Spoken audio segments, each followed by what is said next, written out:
Assalamu alaikum, second year students. How are you? I hope you are doing fine and safe back at home. In this video lesson, I'm Mrs. Munaza Mufti. I'm going to start with you the novel that's included in your syllabus. Goodbye, Mr. Chips, written by James Hilton. This novel is a short novel, as you must have had up till now seen. That's why it could be called a novella. It was written by James Hilton in 1934. The setting, the characters, the story is all fictional. It's a pure piece of fiction. In this story, you are going to find two love themes. The story of the novel revolves around the central figure, the protagonist, Mr. Chipping, who was lovingly called Mr. Chips.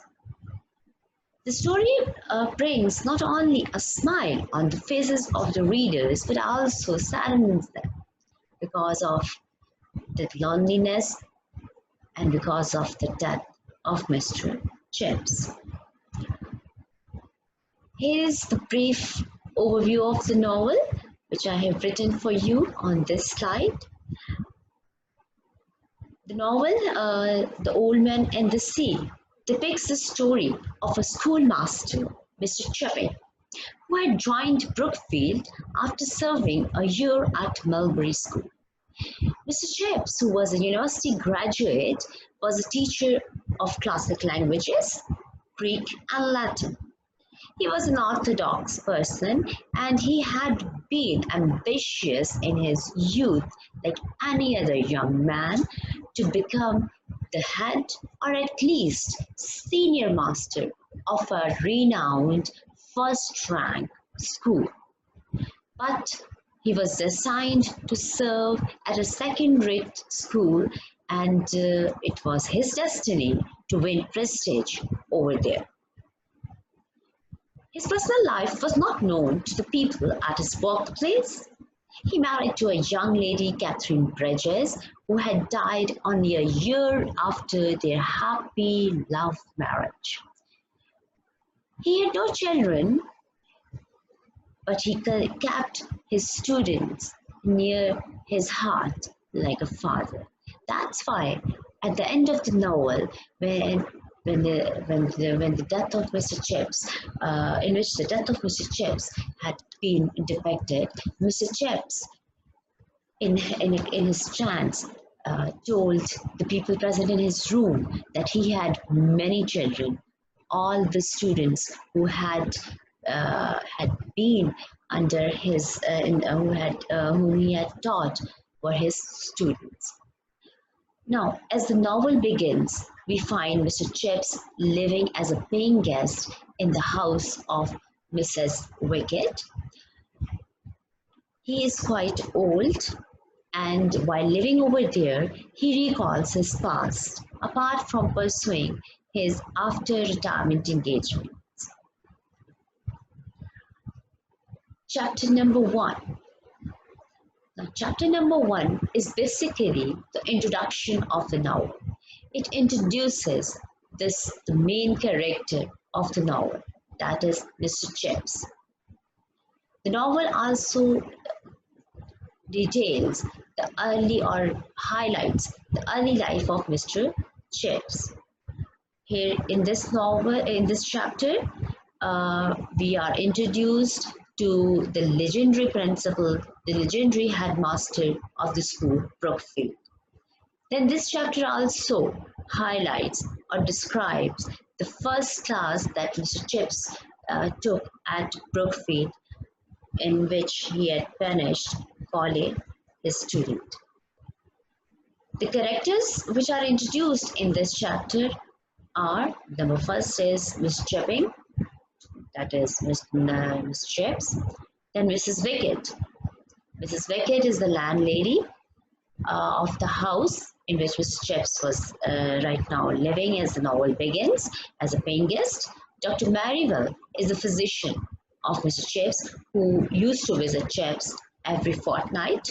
Mr. Weatherby, as I've already told you, was the headmaster of the school. He was the headmaster of the school who had interviewed Mr. Chips and had approved of him to join Brookfield as a teacher. Then Coley, the student of Mr. Chips, whom he had punished the very first day of his joining and teaching at Brookfield College. Now here is the list of main points of chapter number 1. Mr. Chips, whose real name was Mr. Chipping, had moved to Mrs. Wicket's house after his retirement from Brookfield in 1913, and he had been, as novel begins, he had been living there at Mrs. Wicket for more than a decade, 10 years, since he had given up his mastership. Students, in this chapter, we are told that Mr. Chips, like an old sea captain, used to measure his time by the signals of the past. He spent his time by sitting in front of the fire, drinking a cup of tea, and listening to the school bells. He also used to read a page or two of a detective novel before going to sleep. While living at Mrs. Wicket's, he was still following the routine of the life which he used to had when he served at Brookfield. Mr. Chips was visited by Dr. Maryville every fortnight. After every 2 weeks, he was visited by Dr. Maryville, who would examine him and would tell Mr. Chips that the old man, that is Mr. Chips, was even fitter than Dr. Maryville, and that Mr. Chips had passed the age when people die from lethal diseases. And he also used to tell him that Mr. Chips would die a natural death if he would die. And during winters, especially during cold weathers, when there were winds blowing across, he would take Mrs. Wicket aside and told her to take care of Mr. Chips as the wind put stress on his chest. Students, about the early life of Mr. Chips, we are given certain facts. We are told certain dates. For example, we are told that Mr. Chips was born in 1848. Then, as a toddling child, we are told he was taken to the Great Exhibition, which not many people who were alive at the time could remember. Regarding his professional life, we are told that Mr. Chips had started his teaching profession from Melbury School, where he had served for a year. But he did not like that school. The reason for his dislike was ragging, was the teasing which he had to face over there. He joined Brookfield School in 1870. It was the year of Franco-Prussian War. The chapter, students, also tells us about Mr. Chips meeting with the principal Weatherby. Now, Mr. Chips, as you will read in the upcoming chapters, that Mr. Chips would become a part or an indispensable part of Brookfield. He would become Brookfield in himself. He would become a legend over there. So the meeting of one legend with another is also depicted over here. It was in fact the initial interview of Mr. Chips by Mr. Weatherby, which took place on one sunny afternoon in the month of July 1870 in the office of Mr. Weatherby. We are told that at that time, Mr. Weatherby was quite old, and that was why he died during the summer vacation of 1870 before Chips could start his teaching career at Brookfield. Regarding the personality of Mr. Weatherby, we are told he was quite fatherly, courteous, and kind. Mr. Weatherby was a very wise man and a very experienced one as well, as compared to Chips, who was merely a youth of 21. So, Mr. Weatherby advised Mr. Chips. Uh, he offered him rather a few pieces of advices, a few pieces of advice. He advised Mr. Chips to give his enthusiasm to Brookfield, and it would give him something in return. He also told Chips the secret of maintaining discipline as a teacher. He told him to take up a firm attitude from the beginning, and that he told Chips after mentioning that Chips' discipline was not good at Melbury School. Mr. Chips, in the later chapters, you would come to know that Mr. Chips would uh, would realize the truth of Mr. Weatherby's words, and regarding Mr. Weatherby's advice about discipline. Chips acted upon this advice on the very first day of his teaching at Brookfield. We are told that Mr. Chips remembered the day of his interview at Brookfield quite vividly. He remembered that on that day, Brookfield was playing a cricket match against Burnhurst School, and a chubby fellow from Burnhurst had scored a century. Then the next thing which has been described over here in this chapter is the ordeal, is the first class, is the ordeal of taking the first class, or the first class which Mr. Chips took at Brookfield. He was nervous, and to hide his nervousness, he had assumed a frown. He was trying to look angry so as to keep students at bay and in their place. The class that there were five. We are told that there were 500 students in the big hall, and these students, they were very excited. They were ready to play trick on the new master, whom they considered to be their legitimate pet. We are told about psyche of the students as well over here. We are told students that these students as a group, as a crowd, was implacable, was cruel, that cannot be penetrated. So as a group they were cruel, but individually they were as helpless as beggars. So as Mr. Chips entered the hall, there was a sudden hush, there was a sudden silence in the class, and then this silence was broken by the dropping of a desk lid. Mr. Chips, remembering the advice of Featherby, took a quick action. He had to take that action. Okay, so he immediately pointed out the boy who had done this act. He was a red-haired boy named Coley, and this boy later became Sir Richard. He also sent his son to Brookfield, and his grandson also joined school as a student. Mr. Chips gave Coley 300 lines as a punishment, and thus conveyed to the students that they should take him seriously as a teacher.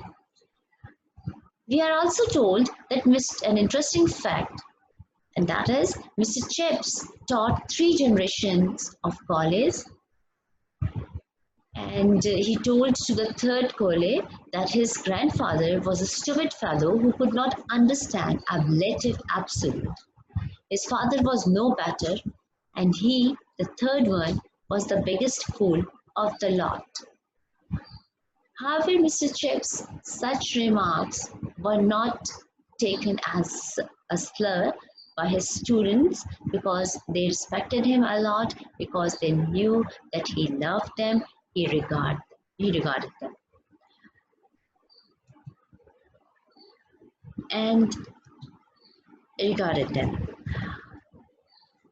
Now, so with this we come to the end of chapter number 1.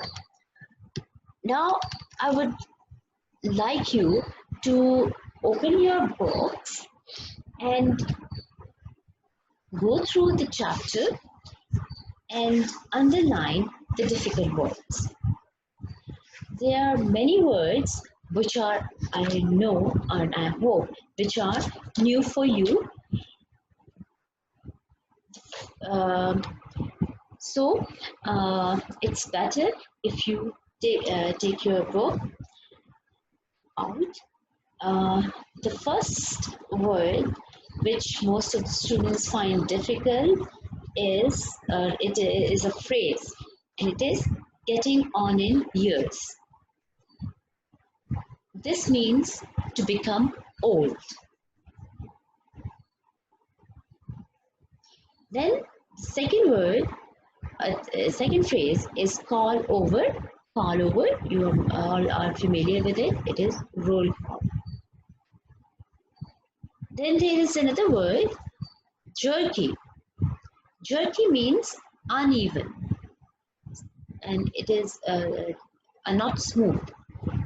Then sprightliness. Sprightliness means liveliness. Perception is another word which I think will be difficult for you. It means understanding, comprehension. Then there is a word, fenland. Fenland means marshy area. Anhedominy. Do you know what's the meaning of anhedominy? Anhedominy means advancing age. Preliminary. Preliminary means initial. Then queer. Queer means strange. Intensify. Intensify, it means increase, reinforce. Strain. Strain means pressure or stress. Then the next word is ragged. Ragged means uneven, rough. Fatal. Fatal means lethal, deadly. Chubby. Chubby means plump and round. You can say fat. Vivid. Vivid means clearly, clear. Recollection. Recollection means memory. Now, in this novel, you are going to come across many recollections of Mr. Chips. Ordeal. Ordeal means painful experience, trial. Barbarian, indecent fellow. Legitimate, legal. Implacable, rigid, unkind. Scowl. Scowl means frown as an expression. Tremendous. Tremendous means huge, vast, big. Lusty. Energetic, you can say over here. Then prey. Prey means victim, target. Lid is cover of anything. And pounce. Pounce means to attack, to jump suddenly. Grasp. Grasp means to perceive. Now, these are the words which you might, which you may find difficult, and as I have told you, or as you must have had come across in the introductory video lesson of second year syllabus, that there are 8 questions in subjective paper from Mr. Chips, which you have to attempt. Each question carries 2 marks. Now, from where to prepare those questions? If you go through the slides which I have just shared with you and memorize the facts, keep in mind all these points, then definitely you would be able, you would be in a position to answer any question that comes on chapter number 1 of the novel. Similarly, you are asked to provide synonyms of words in this objective way. The glossary, the vocabulary which I have just shared with you is ample from examination point of view. If you prepare these words, then definitely you will be in a position to answer any word synonym MCQ. So today, just read the first chapter of Mr. Chips, go through the facts which I have shared on the screen, learn the meanings of the words which I have told you, thoroughly prepare this first chapter, because in the next video, in the next lesson, I'm going to ask you to answer questions on this chapter. So have a nice day, have a nice reading, stay safe. Thank you very much for listening. Goodbye.